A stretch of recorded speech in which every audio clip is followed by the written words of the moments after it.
Salam sejahtera, penuh damai dan bahagia pemirsa Dhamma TV dimanapun Anda berada.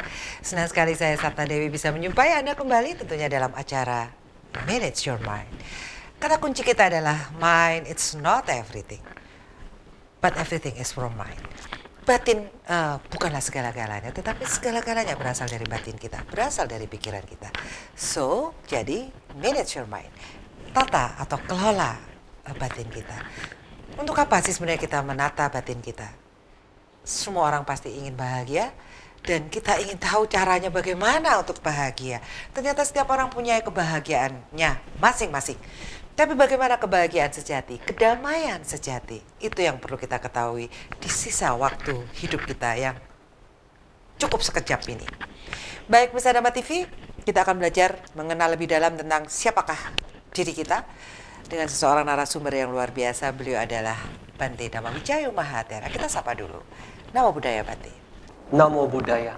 Semoga semua makhluk hidup berbahagia untuk mendapatkan kebijaksanaan dalam batin dan pikiran kita bersama. Iya, Bante, di dalam yang saya kenal di dalam agama Buddha ini, ada kata yang disebut sebagai perenungan. Sebenarnya apa sih yang disebut perenungan?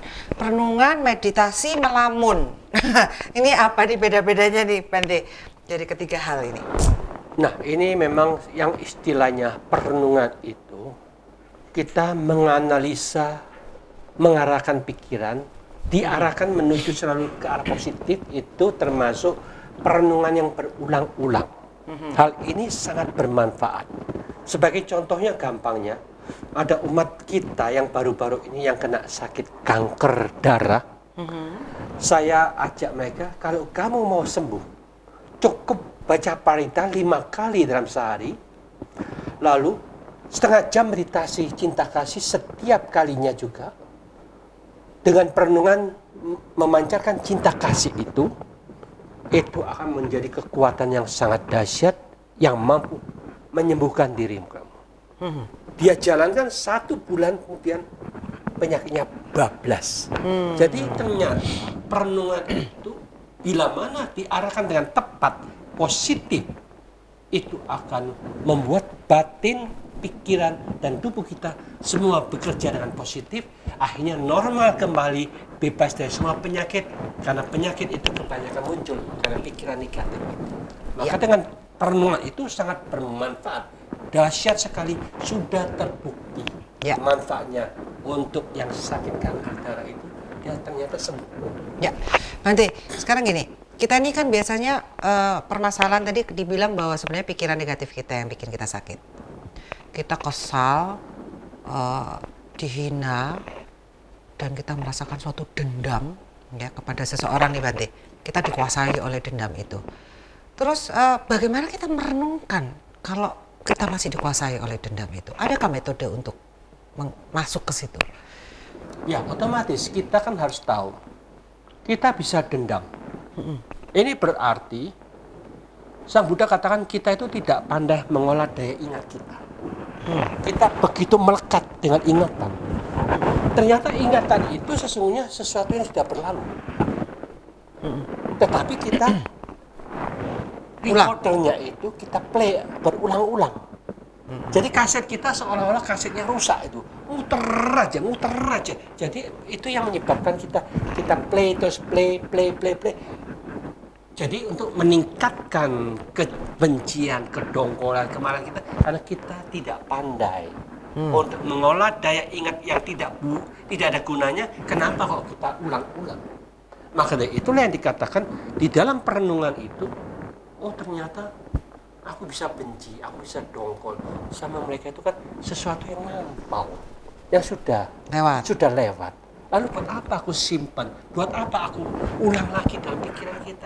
Kalau begini ini kan aku sendiri yang dongkol. Aku membakar batinku sendiri. Buat apa sih manfaatnya? Kalau kita melihat itu merugikan kita, membuat kita tambah menderita, apakah kita masih terus-menerus mau membangkitkan dan mengulang cara berpikir yang merusak diri sendiri? Jangan namanya kan kita kalau ada TV rusak, mosok kita, wis tak babano aja, aku ndelok sing rusak. Nanti buruk semua. Servis dong ya? Ya, maka dari itu dengan demikian ya kita sebaiknya ambil TV-nya, diserviskan supaya lebih jernih, suaranya lebih merdu. Gimana supaya enak. Kalau pikiran kita juga sama, kita harus berani untuk mengservis diri kita sendiri. Betul. Kalau itu memang rusak, itu tidak baik, itu membakar batin dan pikiran kita, ngapain kok dibiarkan? Perlulah kalau perlu masuk bengkel gitu. Ya, diservis Kentengin ya. gitu. Bener. Terus dilap, dicat ulang lah, seperti itu. Jadi kalau kita punya mobil, penyok-penyok dibiarkan ya, Ngapain? wah blow on banget yang punya mobil ya toh. Iya. Ya maka itu jangan blow on lah. Berani untuk Jangan dulu. untuk masuk servis. Oh ya, jadi batin perlu diservis juga ya Bante ya? Semuanya harus diservis. Ya, harus diservis. Baik, Bante, itu tadi kita merenungkan, menganalisa hal-hal negatif masa lampau, ya kan Bante ya? Jadi perlu dibuang nggak, perlu diadakan nggak perlu dihidup-hidupkan lagi ya Bante ya? Terus ada lagi nih, siswa-siswa Sang Buddha selalu merenungkan sifat-sifat mulia Sang Guru. Apa perlunya perenungan tersebut Bante? Ya otomatis kalau kita perhatikan, Sang Buddha ini sebagai pemimpin utama. Maka dari itu seorang pemimpin itu harus ada kemuliaannya. Kalau kita melihat pemimpin tidak ada kemuliaannya, Bukan pemimpin. dia tidak pantas jadi pemimpin kita toh. Maka dari itu Sang Buddha ini adalah beliau sangat populer dengan sangat ngetop di zaman Sang Buddha. Maka kalau kita mau ngetop sangat populer, satu, harus ikutin cara Sang Buddha. Ya. Beliau itu bersih, suci, murni. Jadi kalau kita menjadi pemimpin dengan murni mengabdikan ilmu kita, mengabdikan pengetahuan kita untuk kepentingan masyarakat banyak, kita akan dihargain. Wah, ini satu-satunya pemimpin yang berani. Ya toh? Ya. Kalau di Tiongkok juga begitu. Ada pemimpin yang berani. Ketika dia mau mengajukan, aku mau jadi pemimpin. Dengan syarat, aku sediakan peti mati 101. Barang siapa yang korupsi 1 M, dor, misalkan. Ya. Otomatis, satunya ini ada untuk saya. 100 untuk mereka. Jadi dengan demikian ini dia punya ketegasan seperti itu. Otomatis dijalankan dengan sungguh-sungguh, korupsinya berkurang sangat jauh, tapi masih tetap ada. Ya, selalu ada ya. Kalau di Indonesia juga seperti itu. Wah, sudah berapa puluh gubernur yang bablas itu ya. Kitab sucinya aja dikhianati sendiri. Gimana Ya, maka Bante? dari Nggak ada takutnya sama sekali. Maka dari itulah, jadi dengan demikian inilah yang dikatakan perenungan itu penting. Penting, ya. Kalau sudah pikiran bersih, tidak ada nafsu keinginan untuk mementingkan dirinya pribadi, hanya memikirkan untuk rakyat. Yang utama dia akan menjadi pemimpin yang sangat luar biasa. Dan pasti happy ya kayaknya Bante. Kalau ya, kita senang, tadi senang. ngomong ingin kebahagiaan, itulah salah satu kebahagiaan tadi ya sebenarnya. Iya, karena di sini mereka senang, di sini sana disambut semuanya. Kalau kita pergi dalam masyarakat, disambut semuanya, ingin jabatan, wah ternyata mereka menghormati, menghargai kita. Luar biasa. Kalau kita pergi dalam masyarakat sebagai pemimpin, diajukan, seru loh, wong iki elek ngono. Ya, Jadi kan bangga ya. ketahuan, jadi kemanapun dia, kalau dia pemimpin yang tidak becus, dia datang kemanapun tidak dihargain, tidak dihormatin, tidak diwahkan. Jadi dengan demikian dia seharusnya malu diri lah. Seharusnya kalau dia seperti itu, sudah aku lebih baik lepas lah. Berdiam diri, tinggal di gubuk derita lebih bagus daripada menderita di masyarakat. Ya, kasihan. Ikut Bante aja, meditasi. Di training dulu, Oh, iya. dikentengin dulu, supaya lurus dulu, baru Servis dulu Bante. dilepas lagi. Itu luar biasa loh kalau mau menserviskan diri ya. Nah, Bante, perenungan terhadap tubuh, apa yang direnungkan dari tubuh yang terbuat dari darah dan daging ini sebenarnya Bante? Ya, itulah yang dikatakan tubuh kita ini secara nyata.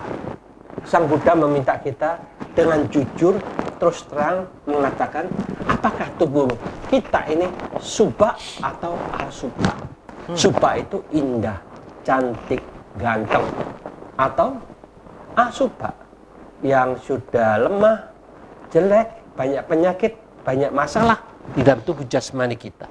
Kalau kita jujur, oh ternyata siapapun juga, kita semua sama-sama asubha. Tidak ada satupun yang indah, tidak ada satupun yang cantik. Maka kalau kita merasa aku ini ganteng, aku ini cantik, aku ini seksi, berarti kita membohongi diri sendiri. Maka dengan memahami bahwa kita ini sama-sama seperti ini, sama-sama asuba, sama-sama tidak ada yang cantik, disitulah kejujuran dalam diri kita, sehingga kita tidak akan mempermainkan pasangan hidup orang lain. Jadi kita tahu bahwa kita juga seperti ini, mereka juga sama seperti itu, otomatis dunia ini akan lebih bersih dari pengotor-pengotor yang terjadinya pemerkosaan di mana-mana. Ya nggak gampang tapi Bante untuk menyadari bahwa kita ini ternyata melapuk karena kita masih muda. Ini kita bahas lagi, lebih seru lagi nih Bante. Bagaimana dengan operasi plastik yang di Korea?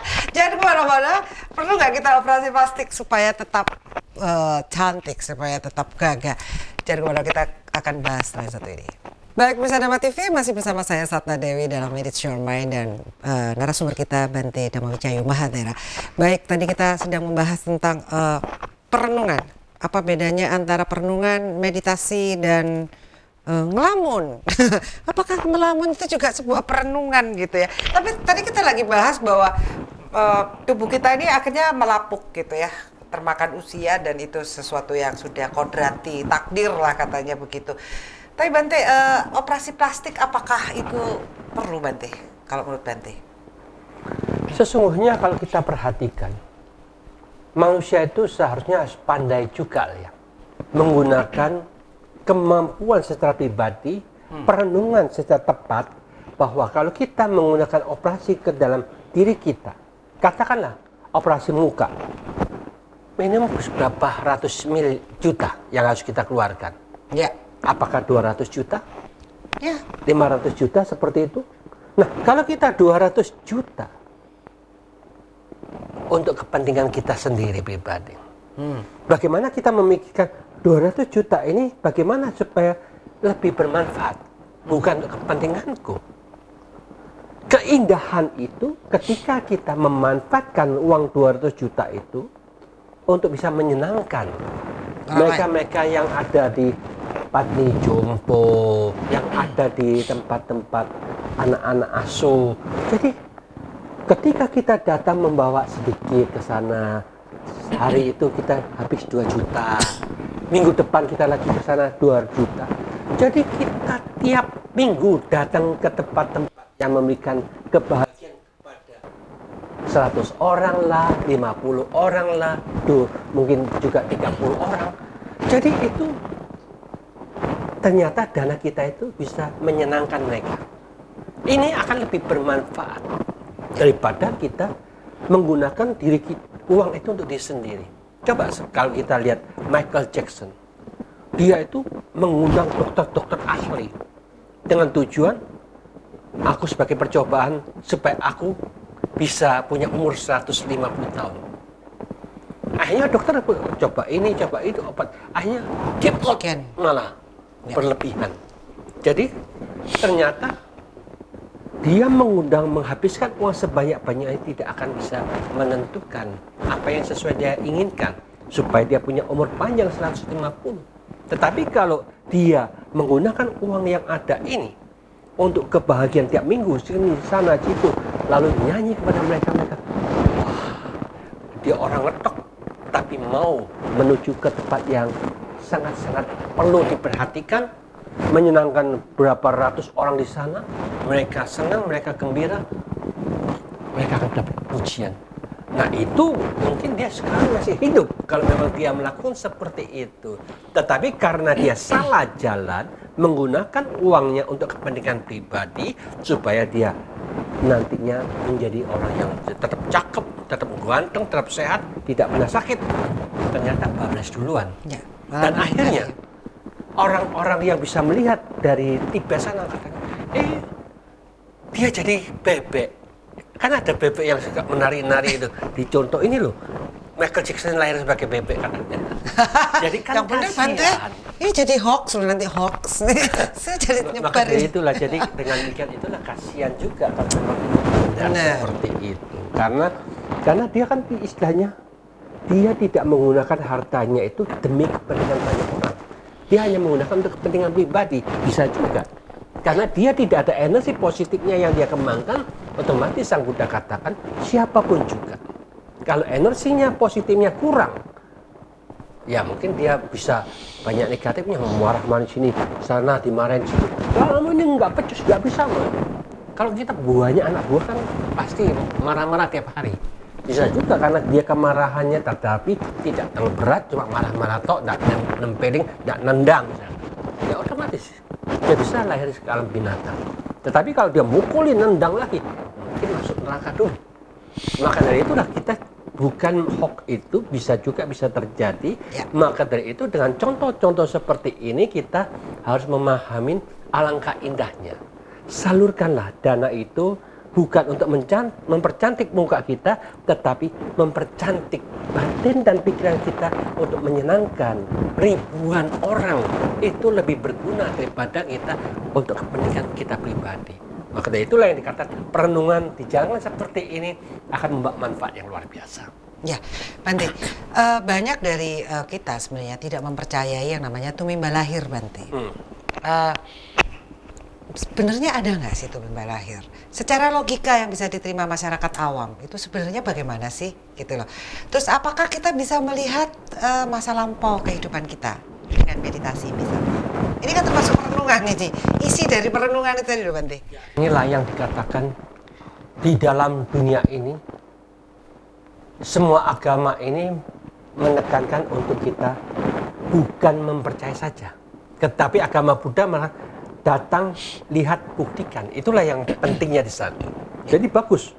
Kalau kita tidak percaya ada tumimba lahir itu tidak menjadi masalah. Itu bukan dosa. Ya. Tetapi Sang Buddha juga mengatakan seperti ini. Kalau kita pegang ini, saya katakan, ini loh, banyak bakteri, virus, amuba. Ya kita secara, wah bandanya bujuk orang ono apa-apa nih kok bilang bakteri, virus, gak ono ini. Betul, ya tak? Ya, Secara ya, mata kan kita bilang betul, nggak ada apa-apa. Tetapi kalau kita ambil di kaca, masukkan di kaca, terus tetesin apa, lalu dilihat di mikroskop elektron, terus ternyata ada. Jadi mata kepala kita sendiri ini tidak ada kemampuan untuk melihat kecil-kecil itu. Ya. Dia membutuhkan mikroskop elektron. Maka dengan demikian juga mikroskop elektron dalam batin dan pikiran kita itu syaratnya itu adalah kita harus meditasi untuk mencapai ketenangan dan tingkatan tertentu sehingga mikroskop elektron terciptakan. Paling minimum jana keempat. Jana keempat itulah berarti kita sudah menciptakan mikroskop elektron. Oh, oke. Ketika kita sudah ada mikroskop elektron itu, kita akan mampu masuk ke dalam memori kita, melihat di dalam memori kita, tembus terus, kita bisa lihat kelahiran yang dulu itu berapa kali, itu 1 kali, 2 kali, 10 kali, 100 kali, itu bisa terlihat semuanya. Nah, dengan demikian inilah dikatakan kalau kita sudah punya, baru kita bisa melihat. Maka dari itu, kalau bagi mereka yang tidak percaya, tidak apa-apa. Ya. Tapi mereka berani tidak bertanggung jawab. Kalau kamu tidak percaya, ayo bareng-bareng buktikan. Ya, datang ke wihara, meditasi 6 tahun di wihara. Mau tidak? Aduh. Meditasi dengan sungguh-sungguh toh kan berarti harus sarananya kan harus dipenuhin. Ya. Ini ada laboratorium, tapi laboratorium untuk awakmu dewi masing-masing. Ya, tuh, udah pikir kita. Kalau kita disuruh untuk menyelidikin ke laboratorium nggak mau, tetap bantah nggak ada. Yang sakar pula. Kamu mau jadi bodoh, diajak jadi profesor nggak mau ya sudah. Kita nggak usah melarang mereka. Jadi itulah yang dikatakan untuk membuktikan memang perlu adanya mikroskop elektron dalam batin dan pikiran kita secara pribadi. Sarana jana keempat sudah kita dapatkan, lalu fokus diarahkan ke sana. Kalau kita punya jana keempat tidak difokuskan ke sana, ya nggak bisa juga. Oh. Jadi harus spesialisasi ke sana. Ya. Jadi ada spesialisasinya. Jadi kalau ini digunakan spesialisasi untuk menciptakan bom dalam batin dan pikiran kita, bisa merusak Bisa juga. jadi ya. Jadi ketika kita latihan meditasi untuk mengebom, merusak sini, merusak sana, bahkan menghancurkan matahari juga bisa dengan kekuatan pikiran kita. Kalau kita mau seperti itu, maka dari itulah yang dikatakan siapapun juga yang latihan meditasi itu mau limo harus dijalankan dulu. Ya. Tidak membunuh, tidak mencuri, tidak berzina, tidak berbohong, tidak mabuk-mabukan, harus dilaksanakan dengan sungguh-sungguh supaya dia tidak melanggar. Kenapa kalau itu dilanggar? Jangan dijawab, Bante. Baik, kalau kita, itulah sebuah kekuatan pikiran sebenarnya. Memang benar sih, di zaman para yogi-yogi zaman dulu mereka bisa terbang loh. Dan itu terjadi dengan kekuatan pikiran. Dan ternyata kenapa kita tidak boleh melanggar yang namanya molimo kalau memang pengen fokus di tujuan-tujuan seperti itu. Kita akan bahas setelah yang satu ini, sangat menarik. Jangan kemana-mana. Baik pemirsa Dhamma TV, salam jumpa bagi Anda yang baru saja memutar channel Dhamma TV. Dan tentunya saya berharap Anda dalam kondisi yang sehat walafiat dan happy. Kalau belum happy, tonton terus Manage Your Mind dan tentunya Dhamma TV. Baik pemirsa Dhamma TV, kita tadi lagi bahas tentang perenungan ya. Jadi kita harus mempunyai waktu untuk bisa merenung ke dalam, menganalisa kembali apa yang sudah kita lakukan, dan tentunya menyiapkan diri, memfokuskan energi kita untuk sesuatu yang ke depan seperti itu. Jadi pemirsa Dhamma TV, kita lagi bicara tentang sebuah kekuatan pikiran. Pikiran itu benar-benar pelopor ya. Kalau di dalam ajaran Buddha itu dikatakan bahwa pikiran kita adalah pelopor segalanya. Dan tentunya tadi Bante katakan kita bisa membakar matahari, apa itu caranya, aku kayak ngerti, nggak nyampe gitu ya. Tapi yang pernah saya baca dan pernah dialami oleh ibu saya sendiri, bagaimana melatih pikiran untuk seringan kapas dan melakukan hopping. Jadi loncat dulu, pengennya terbang tapi belum sampai terbang, bisanya cuma loncat, dan itu pernah dilakukan oleh almarhum Mama Min, ibu saya sendiri. Dan ternyata pikiran tuh begitu dahsyat ya Bante. Nah, kenapa orang-orang yang melakukan itu tidak boleh melanggar molimo tadi loh, 5 sila itu? Apa hubungannya Bante dengan energi kalau secara ilmiah? Sangat-sangat ada hubungannya. Ada satu cerita. Di zaman Sang Buddha itu kan banyak pertapa macam-macam. Iya. Nah, ada pertapa yang dari Gunung Himalaya, dia punya murid banyak, mengajar. Pada satu saat, pertapa yang sakti ini, dia dengan kekuatan menuju ke kota, mau menemuin muridnya yang di kota itu. Dia datang terbang. Ya kita tahu lah, zaman dulu itu 2600 tahun yang lalu, bagaimana lah kita tahu. Mungkin ya seperti sekarang, kalau zaman sekarang mungkin jarang. Tetapi di desa-desa Bali mungkin ada yang mereka cuma pakai ini, dadanya kelihatan ya tak? Jadi mereka begitu datang ke sana, tanpa mungkin sadari kenapa, atau tahu-tahu pertapa ini timbul nafsu keinginan. Melihat istrinya ada di situ sedang mandi kayak atau apa, nggak tahu lah. Pokoknya timbul nafsu keinginan sehingga terjadilah persinahan saat itu.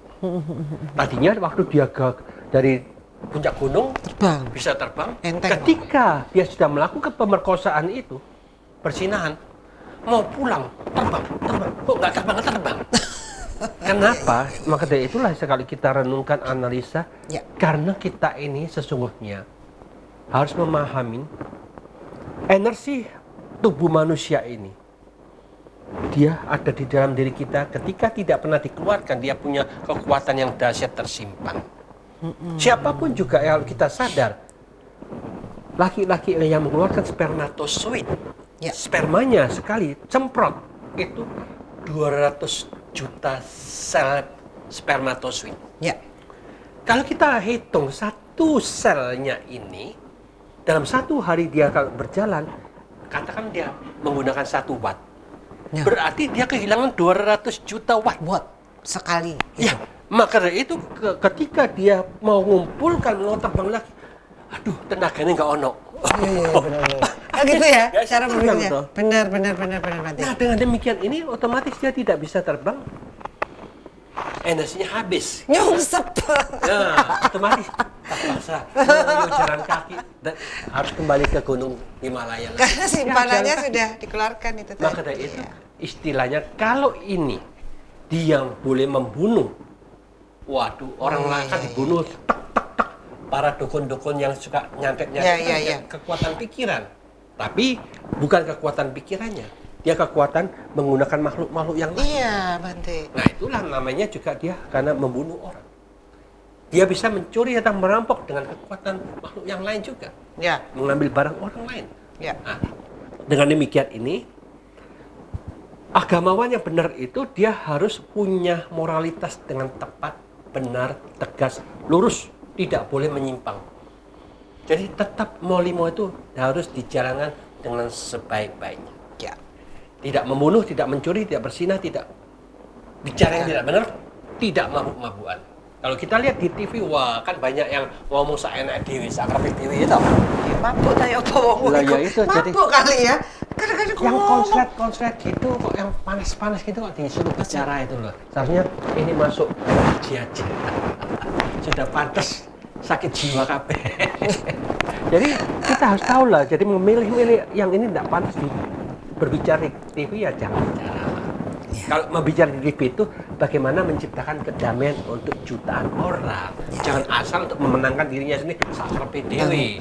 Jadi mempunyai media pun tanggung jawab ya Bante ya? Ya, harus Sangat begitu lah. bertanggung jawab. Maka dari itulah jadi kalau kita Efeknya. sudah mengatakan bahwa moralitas itu sangat penting untuk mengembangkan spiritualnya, batinnya. Ya. Kalau tidak ada moralitas, mereka mau kembang batinnya, sudah itu omong kosong. Jadi moralitas harus sebagai dasar utama untuk meningkatkan kualitas batin akan bisa berkembang.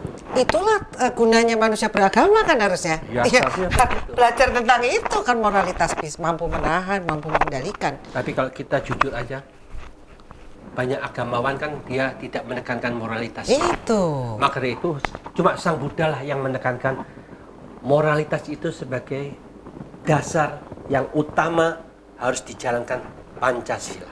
Ya. Maka Pancasila agama Buddha dipakai ke Pancasila negara kita. Ini sangat bagus ini. Pancasila Indonesia ini kalau dipakai itu juga bagus. Bagus benar, hakikat banget itu. Ya toh, ketuhanan yang Maha Ya. Esa. Artinya siapapun juga memulai hidupnya dengan batin dan pikirannya bersih, hening, jernih, tidak ada pengotor, tidak ada nafsu, tidak ada kebencian. Dia jalankan tugasnya seperti itu. Orang ini sudah ngikutin Ya. ketuhanan yang Maha Esa. Otomatis dia sifat kemanusiaannya akan ada. Berkemanusiaan dan adil dan beradab. Nah, Setuju sekali. kalau semuanya persatuan, bersatu padu, Mereka ini memikirkan untuk menciptakan batin dan pikiran yang jernih, bersih seperti itu, akan hidup damai dan bahagia. Ya, duduk musyawarah mufakat ya dalam Kalau membuat keputusan. rakyatnya semua menjalankan seperti itu, kerakyatan akan merajalela, semuanya damai dan bahagia. Nanti Indonesia akan menjadi negara yang Mercusuar dunia. paling bahagia katanya. Gitu. Indonesia Baru mercusuar. keadilan sosial itu terwujud. Kalau ini Betul. tidak dijalankan, sulit untuk dilaksanakan, untuk bisa cuma omong doang banyak di mana-mana.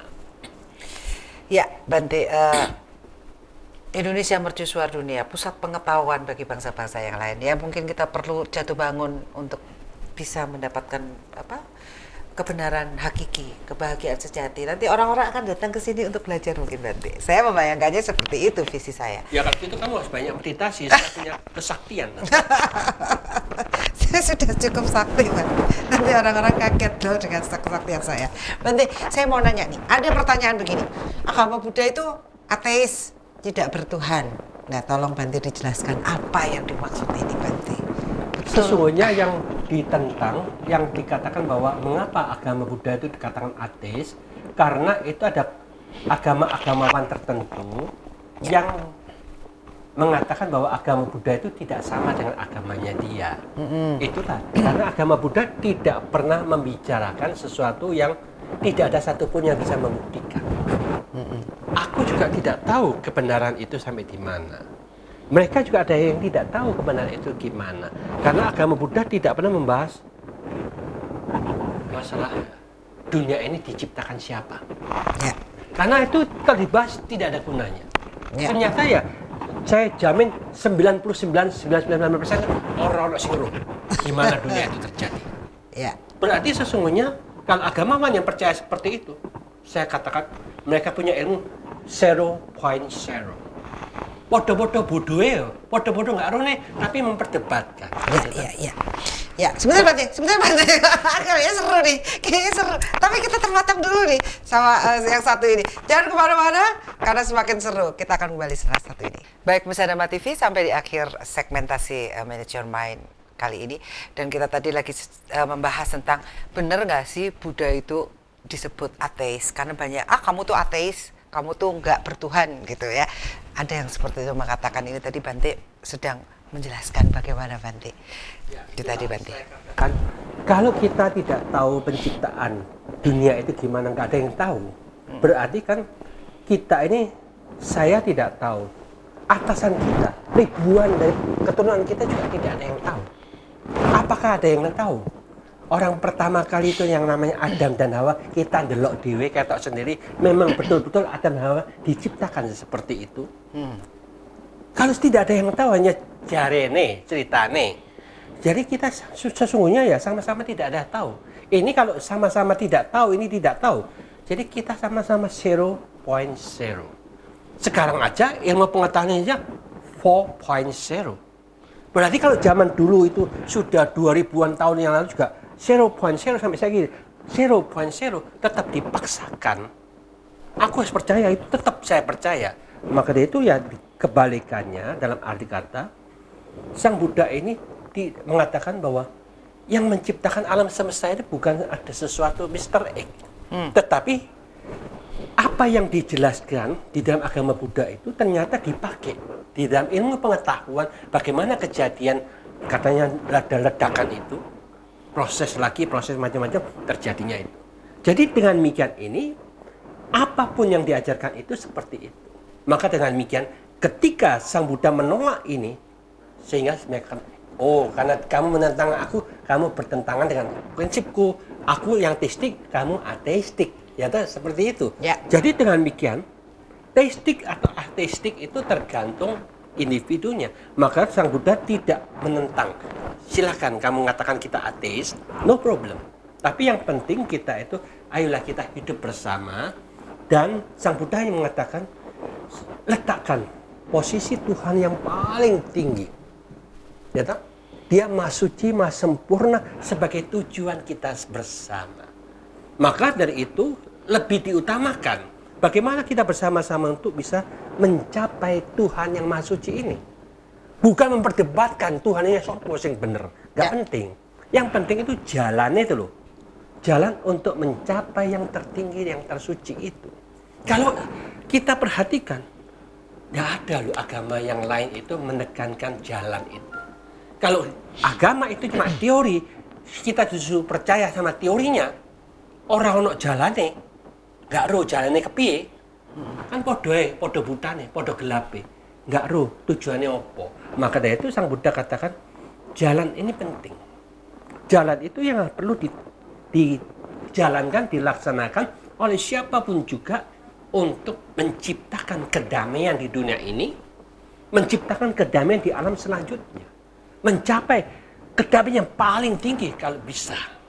Sehingga ketika kita menjalankan jalan kedamaian ini mencapai titik yang tertinggi, batin dan pikiran kita itu kualitinya sama dengan hakikat Tuhan yang Maha Suci. Batinnya sama suci, murni, bersih, tidak ada pengotor. Sesungguhnya orang itulah yang tahu hakikat Tuhan yang Maha Suci. Kalau kita ini podo-podo kotori, kita podorone jadi bukan Tuhan, kita podo-podo jadi hantu nih. Podo kotori, debat tadi cekcok bertengkar. Gobek yang betul, kamu salah. Jadi kan panas kita.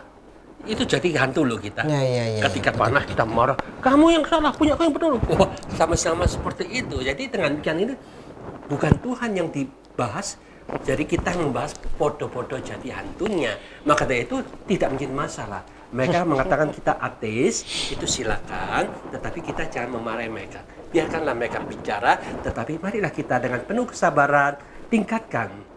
Ucapan kita harus benar dan baik. Tingkah laku kita harus benar dan baik. Mata pencaharian benar dan baik. Usaha kita sudah benar dan baik. Perhatian sudah benar dan baik.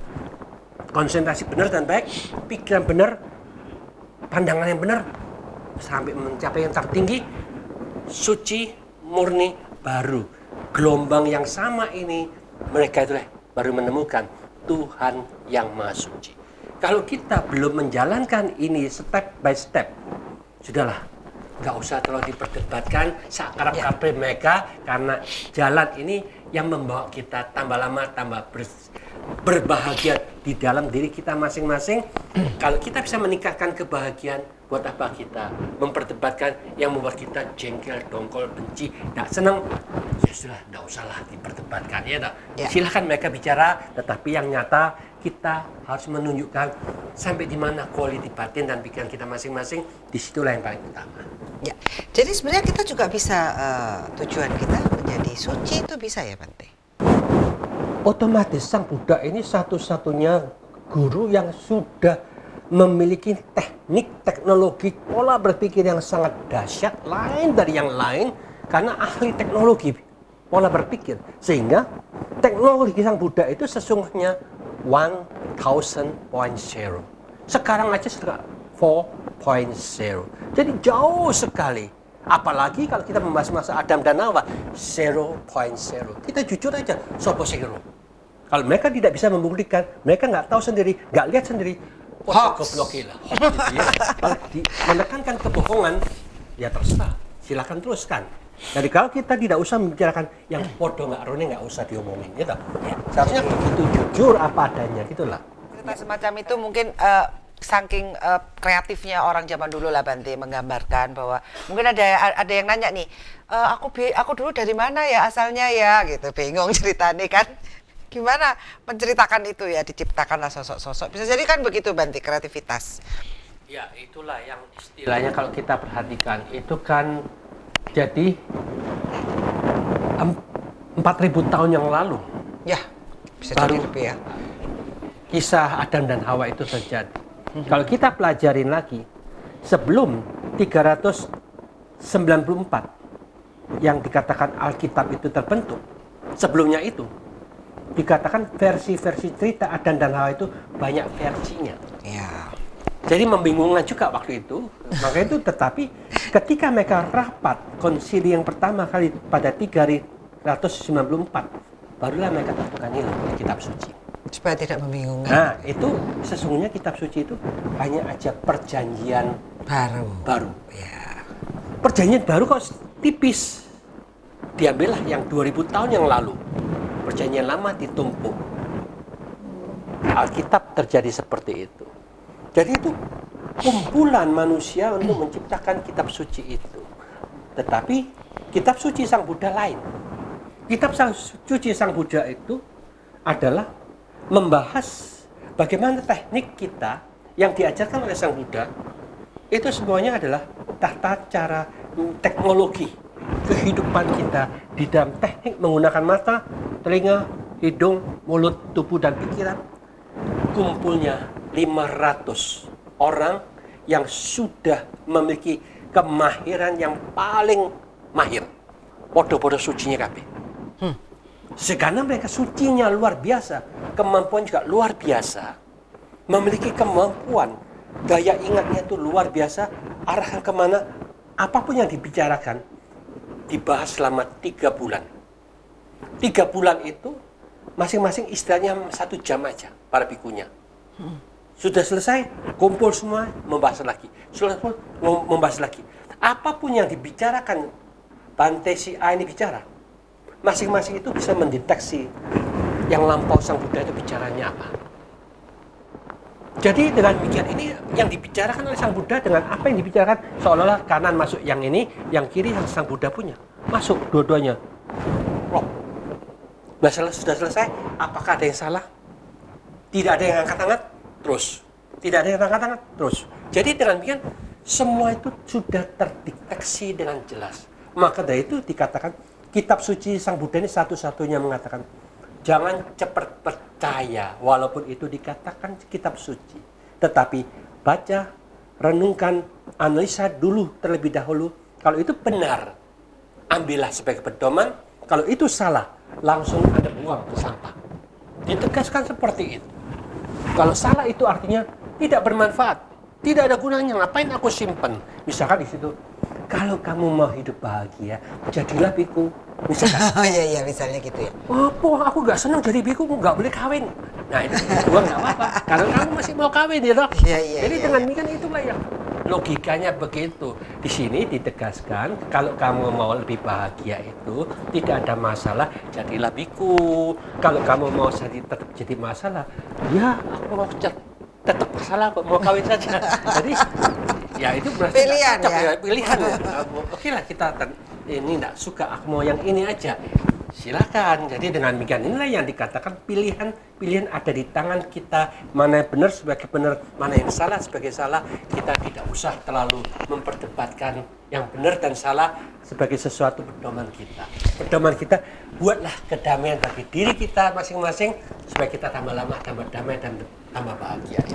Baik, pertanyaan terakhir Bante. Apakah seorang biku juga tetap melakukan perenungan walaupun para biku sudah meminimalis kehidupan untuk tidak menjadi berumah tangga? Apakah masalahnya seheboh berumah tangga? Kita perkenalan nih. Otomatis bukan aja para biku, Sang Buddha aja yang walaupun sudah memiliki teknologi pola berpikir yang sangat dahsyat, yang sudah suci yang tertinggi, Sang Buddha katakan, hei Ananda, kalau nanti ada orang yang menanyakan apa yang dikerjakan Sang Buddha saat beliau meditasi, Sang Buddha aja aku tetap hanya menggunakan perenungan keluar masuknya napas sebagai perenungan arah pikiran kita untuk memusat ke napas kita keluar dan masuk. Jadi dengan demikian ini para biku juga sama, dia merenungkan kalau kita hidup sebagai masyarakat itu, apa kebahagiaan yang mereka dapatkan dan apa penderitaan yang mereka peroleh. Jadi ada suka dan duka. Jangan cuma dilihat dukanya saja, tidak perlu membahas sukanya. Jadi semuanya harus ada. Demikian juga kalau mereka yang jadi biku, apa kebahagiaan mereka dapatkan dan apa penderitaan yang mereka peroleh. Jadi dua-duanya itu harus dipertimbangkan. Kalau kita sudah merenungkan dengan tepat, dengan benar, dengan apa adanya, disitulah kita ada kejujuran di dalam menilai diri kita masing-masing. Maka dengan demikian inilah yang dikatakan di dalam perenungan apapun juga kita harus fair apa adanya, jangan menutup-nutupin. Jadi kalau kita fair seperti ini, kita sudah mulai jujur di dalam diri kita sendiri. Nanti kita bisa menjelaskan dengan jujur pada masyarakat. Kalau kita sudah membohongi diri sendiri, sebetulnya aku nggak percaya loh, tapi terpaksa kitab suci ku harus ngomong ngono. Ya. Jadi kan kita memaksa diri. Ya. Jadi kita ternyata berbohong. Sudah Aku nggak tahu kok disuruh itu melanggar 10 perintah Allah juga kita, membohongin orang. Sesungguhnya aku juga tidak percaya masalah itu dan macam-macam. Jadi itulah yang dikatakan repotnya. Kebenaran di dalam kebenaran, mereka tidak mau menjaga kebenaran itu sendiri. Yang mereka jaga kedudukanku tetap kedudukan, jadi takut hilang kedudukannya, biar tetap aja bicara sesuatu yang melanggar 10 perintah Allah. Waduh Bante. Baik Bante, ini nanti kita akan bicara lagi kayaknya kalau sama bicara dengan Bante Dhamma Wicaya kurang deh waktunya Bante. Kita akan bahas lagi ini. Terutama saya ingin kapan-kapan membahas tentang bagaimana kehidupan suka duka biku-biku itu. Aduh, kayaknya perlu juga kita orang awam pengen mengenal. Siapa tahu kita terus pengen jadi mandito gitu, pengen meninggalkan duniawi suatu saat nanti. Bante, waktunya tinggal 1 menit Bante, dikasih kesimpulan lah di dalam perenungan ini Bante. Monggo. Di dalam waktu yang sangat singkat ini, marilah kita bersama-sama merenungkan dengan tepat dan benar. Sang Buddha tegas, jelas, dan to the point. Pikiran siapapun juga yang senang keluar melalui ke-6 indranya untuk mencari sensasi, ini merupakan sebab musabab dari semua penderitaan. Karena sebabnya ada, kita ingin ini, ingin itu, otomatis kekacauan, kegelisahan, ketidakpuasan, kebingungan, ketakutan akan muncul. Itulah penderitaan kita. Maka memahami sebab dan akibat berarti kita mulai sekarang harus cari jalannya. Jalannya adalah pikiran, melihat pikiran. Kalau kita gelisah, takut, cemas, disinilah letak jalan untuk menyingkirkan penderitaan itu. Dan akhirnya kita mampu melepaskan semua penderitaan. Disitulah pada satu saat nantinya pikiran akan melihat dengan jelas dan terang dalam pikiran kita. Jernih, hening, tenang, damai dan bahagia akan terbentuk dengan nyata dalam diri kita, disitulah yang dikatakan pikiran. Melihat dengan terang dalam pikiran kita sendiri, tidak ada problema, tidak ada masalah.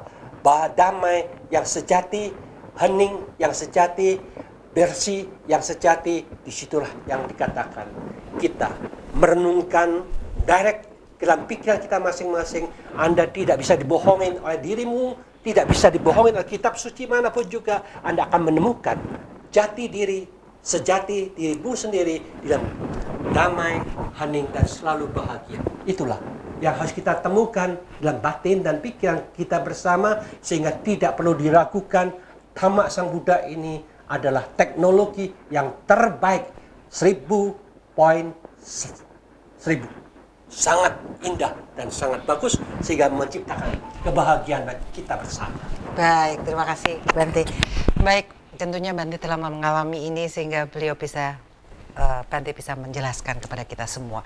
Baik, pemirsa Dharma TV, hindari yang molimo tadi, tidak membunuh, tidak mencuri, tidak berzinah, tidak berkata bohong, dan tidak memasukkan sesuatu yang mengganggu kesadaran kita. Kita renungkan, benar gak sih hidup kita bisa damai kalau meninggalkan itu? Dan kalau kita sudah damai, biasanya rezeki pun datangnya lebih lancar. Bener gak sih? Buktikan sendiri seperti itu ya. Jadi semua ini harus dibuktikan sendiri. Jangan percaya kata-kata kami. Seperti itu ya Bante ya. Baik pemirsa Dharma TV, kata kunci kita adalah mind is not everything but everything is from mind. So, manage your mind. Saya Satna Dewi beserta kru Dharma TV mengucapkan banyak terima kasih dan tentunya mohon maaf jika ada kesalahan. Dan kata akhir saya, semoga semua makhluk hidup berbahagia.